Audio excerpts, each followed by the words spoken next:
Hey guys, welcome to our first video of this series, game reviews inside Roblox. Now I will be mostly doing a review about games that are not really popular or known amongst the player, and most of them will be about action or shooter games inside Roblox. So the first game that I will be doing a review on is called Operation Overlord. So without wasting any more time, let's dive straight into the video. First of all, let's talk about the story and the setting of this game. So this game is developed by a team called Red Bear Community, so the same group who have developed a similar game called the Eastern Front, which is basically the same thing but just a little different setting. Since this game is an online shooter Roblox game, you wouldn't be able to explore the world that much. I mean, you technically can, but it is not worth the time spent because the map inside this game is gigantic. So you will be joining a server with 70 player max, and you will be spawned as a character that is based on the time of the Operation Overlord, which is a real thing, the infamous D-Day landing. You can either spawn into a German or an American team, but the game will auto assign you into one of the teams, although you can switch nation if you wanted to. If you are assigned into America, then you will be on the offense, and if you are assigned to the German team, your task was to stop the American offensive from the beach. After getting into each nation, you guys can also select the class that you want to be in and customize your character for both nations. There are a few classes inside the game that you are able to choose from, but the default one for both America and Germany is the infantryman, although you have the ability to buy new classes like the squad leader or the machine gunner. Alright, so let's talk about the graphics inside the game. So if you have played the game called Eastern Front before, then this game will look super familiar because it is literally made by the same group. First of all, let's talk about the map graphics inside this game. The game itself is set on the shores of Normandy and the inland of Normandy. So when you compare this game graphics to others, this game graphics looks very good because the game itself is focused more on realism. The game is pretty dull because the weather on that day, June 6, 1944, was pretty dark and cloudy. So this is the setting of the game. It's pretty dark. The map inside the game is gigantic, although your objective is just either capture or defend. Although you can go off course and explore the world, but it wouldn't be worth it because you will gotta spend a lot of time just walking around and just seeing nothing except for some bushes and vegetation, a lot of trees and grasses. The beach part of the game, in my opinion, is a bit too wide because from the landing shore to the bunker, you have a lot of space to cover, and the German can just cut you down there very easily. But the beach itself has some good graphics because it has some anti-tank or some cover for the allies, and it does look good overall. The German bunker line is awesome because of the complex design. You got everything from the trenches behind the bunker to the bunker itself, although the bunker doesn't have any machine gun in it. Inside each bunker is full of handcrafted material that looks nice in its own way. Alright, so let's talk about the gun graphics inside this game. So in this game, you have a lot of guns to choose from the two opposing sides. It varies from class to class actually, but it ranges from the Kar 98K inside the German infantryman class to the M1918 Browning bar machine gun inside the American support class. The gun like the MG42 inside the German support class has a nice and clean design, but my favorite one is the American M1 Garand and the American M1918 Browning bar machine gun. The design looks amazing, also the physics of the gun. When you fire each gun inside the game, there's not that much muzzle flash inside most guns, although I saw some muzzle flash inside the MG42 when I fire it. Bullet doesn't have a lot of tracer, although MG42 does have little tracers on them. One thing I would like to point out though, the alt weapon inside the game looks sick. I found some artillery pieces and some anti-air. I'm not sure is it a flak or just a normal artillery, but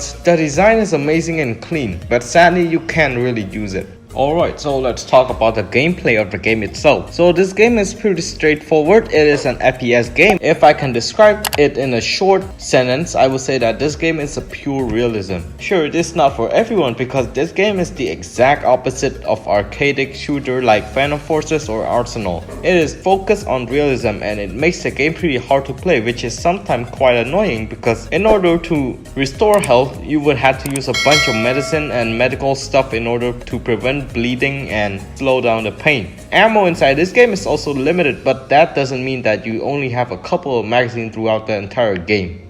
There are stations that you can restore your medical supply and refill your ammo throughout the map. Since this game is focused on realism, players don't have any mark above their head indicating that they're our enemy, and we also don't have a hit marker.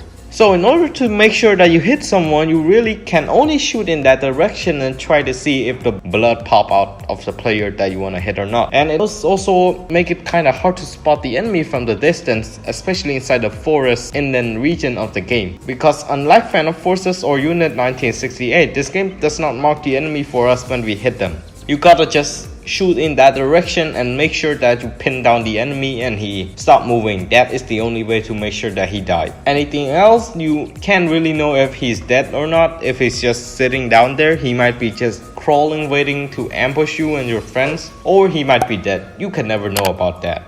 Let's talk about the gameplay as a German side. So your objective of playing as German side is to simply defend the fatherland, or Normandy in this case. You will have a bunch of points that you can spawn, but it is always recommended to go to the front line because the enemy will gonna fight and get there first. Your gun as an infantryman is inferior to the American infantryman because you only fire single round from your Kar 98K, while the American, they can fire semi-round from the 8th round of a magazine in their M1 Garand of their infantryman class. But if we're talking about support role, it is a completely different story for the German. So if you can still hold the bunker line and you have the support role, you can use your machine gun, the MG42 inside the German side support class. You can just rain down bullets on the incoming American. Since they have a big chunk of beaches to cross, you can use that time to just cut them down. But if the American gets close to you, you want to avoid them because the American machine gunner do very well in close range. Also their infantrymen with their M1 Garand because they will wreck you with their 8 round per magazine semi-fire mode. If the enemy manages to get a point, you will not able to spawn in that point once you die, and you will be forced to spawn in a point after that. Your duty after the enemy get the point is just to basically just defend another point and prevent it from the enemy from taking it over.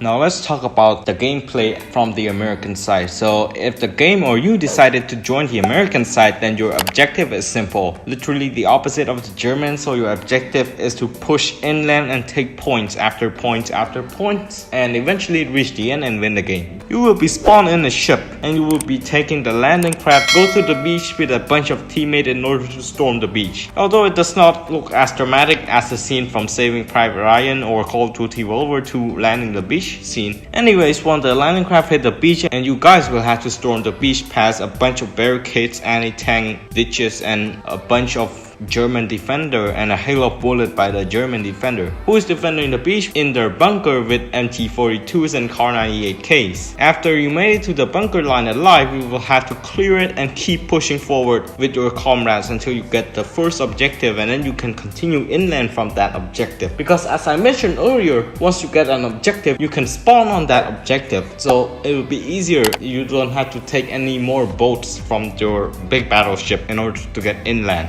Now let's talk about the sound design inside this game. The sound design inside this game is also very sick. Just by looking at the graphics, you already know that the sound is gonna be pretty good. So here I'll be showing you some sound from the game itself, the different weapons and other stuff from the game.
Alright, so welcome to the conclusion part, the part a lot of you guys have been waiting for all the time. So after explaining to you guys everything about the game, I do recommend you guys to give it a try if you haven't seen it yet, because really I see the developer working very hard on this game itself, and the game doesn't really get a lot of players sadly. Mostly about between 100 and 200 players play the game most of the time, sometimes it's even lower than that. The graphics is very good in this game compared to other Roblox games, and the mechanic is great after all, but this game comes with a cost too when it has so good graphics. It might be a little bit laggy if you have a pretty low-end PC or laptop, but nevertheless I would really recommend you guys to give this game a try if you haven't played it yet, or you're just looking for a realistic shooter type game like Postscriptum but inside Roblox. This is the game for you. You should give this game a try. Support the developer. He or she worked pretty hard on this.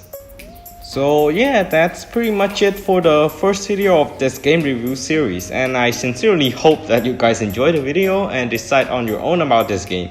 You guys can also feel free to comment below what is your opinion about the game and what have I missed on. I'll try to respond, and also do not forget to drop a game that I should do a review on next, and hit that subscribe button because I'm aiming to get 2,000 subscribers by the end of the year.